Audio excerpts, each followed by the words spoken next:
is the story of a 51-year-old English teacher from Hong Kong who goes to New York for a self-indulgent vacation after the death of her overly controlling parents. In New York, while experiencing many new and exciting foods, she considers her parents and friends and what her life was compared to what it could have been. At last, while a character consumes a massive meal, she imagines reconnecting with the people she thought about over the trip, and to an extent, reconciles with her parents. The author's general purpose of the literary devices in Famine is to exaggerate the main themes and purpose of the story. Through the narrator's vivid descriptions of the lavish meals she enjoys in America, the author shows the opulence the narrator indulges herself in response to the many years she has been denied by her parents. Through the mythological lens, the abundance of decadent food represents the journey of the narrator's quest to relieve those issues set forth by her parents. The narrator continually brings up the word famine throughout the selection in regard to a lesson taught to her by her parents. Its frequent occurrence in an ironic form to the abundance of food presents through the mythological lens her quest goal to gain freedom from her past. The tone of the narrator changes throughout the story from a bitter resentment to an understanding contentedness towards her life when her parents were alive, which occurs during the party after she has quote-unquote vanquished her fear of death and opulence. Through a mythological lens, the narrator has undergone a transformation from ignorance to understanding.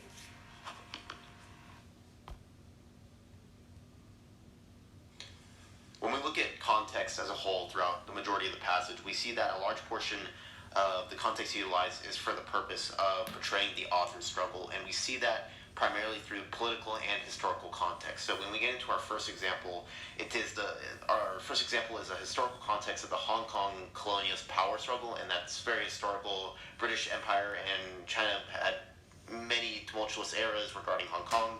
And ultimately, we can see that struggle embodied through the author as she is torn between undergoing the westernization of her own ideology versus struggling against her parents' more traditionalist Chinese views on the world.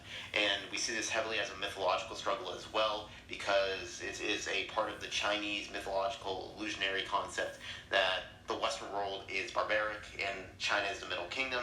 So we get mythological aspects to that as well. The next one is also the historical context, but it's much more recent.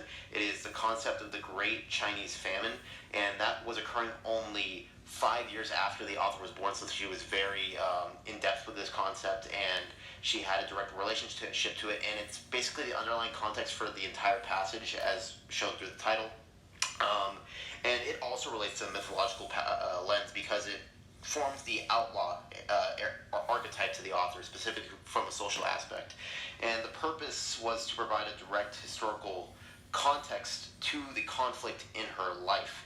And that's because obviously the parents grew up with this famine-based mindset, but that's what she's trying to overcome, and that she obviously does this through indulgence and other concepts, stuff that would be seen as taboo within China. The final context is another historical context, but it's a more Christian theological basis of historical context. It's the 7 deadly sins. So we see recognition of the 7 deadly sins all throughout the essay. This is overt, as shown when she says she was succumbing to sloth, but it's more covert in the way that she underlines the whole entire reasoning for the passage in her indulgence with gluttony. So we see this all throughout the passage, but it also has a very similar reasoning for its utilization, because it's used to show how the author overcomes her struggles, overcomes her conflicts at the end of the story, specifically through the concept of overcoming those sins.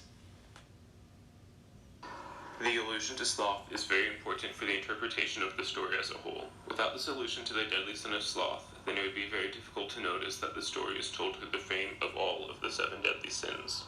When we see our character through the lens of the 7 deadly sins, it forces us to question her morality and examine her actions much more than we might have otherwise. Understanding the history of Hong Kong is important to the story as a whole as well. In the story, we can see the traditional conservative Chinese views compared to the narrator's view, which is more indulgent and influenced by European ideas. This European influence is also demonstrated in the allusions to Western authors. This conflict is representative of the conflicting ideas in Hong Kong at the time and helps explain the outlaw archetype the character falls into at times. The Great Chinese Famine is the most important idea to understand if we wish to understand the narrator's parents. When we look at the parents as people who have struggled and are still unable to understand their new reality, we obtain a much more complete understanding of them as characters. When we look at the parents in this way, we understand them much better than if we took the narrator's opinion of them at face value. Frequently, the reader is given vivid descriptions of the meals the main character gets to consume. These details help ground the story in reality. The narrator, when distracted by her past, tries to focus on the food. However, she always lingers back to the past in her thoughts. This illustrates how her food and luxury or lack thereof are inextricably linked in her mind.